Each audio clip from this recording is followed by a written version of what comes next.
For today's training, we will be pulling the program from the drive. In order to begin, select New Project from Network Scan. Next, select Scan All Networks. The Control Technique software will now start a scan of your Ethernet connections, RTU networks, Bluetooth, and TwinCat ADS. Upon the completion of the scan, ensure that you are connected to the device that you wish to use. Select New Project with selected drives.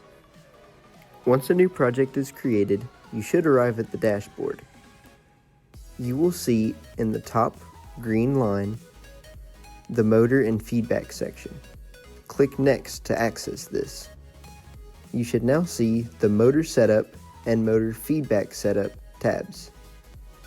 On the motor type drop-down box, make sure you have permanent magnet servo selected. You can also go through the advanced and the auto tune tabs to ensure that your information off of your data sheet is entered.